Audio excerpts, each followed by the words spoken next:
this video, we will be understanding how to collaborate or share an Excel file. Collaboration or sharing an Excel file means that multiple people would have access to the same Excel file. So you may be wondering, why am I covering this? Because this can be a useful tool when we have multiple people working on a single Excel file. After this tutorial, we are going to take a look at something called data validation. And you need to validate your data if you are sharing an Excel file or someone else has the access to that Excel file. To collaborate, we need a OneDrive account and ensure that the Excel file that you would like to share is open.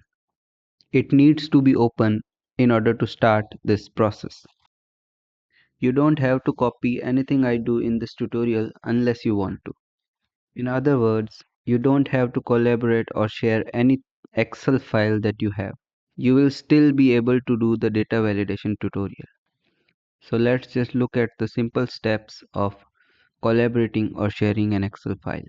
So to collaborate the file, just like I said, make sure that the file is open, and then within the home tab, click on share, and you need to click here.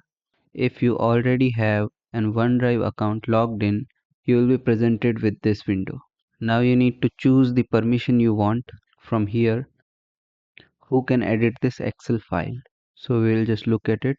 Now we'll click on it. If you select this, then only the specific people that you have added here can edit the file. So for now we will keep it to anyone, and just go one step back. Here we have to type in the recipient's email address or addresses if we want to share the Excel file with multiple peoples.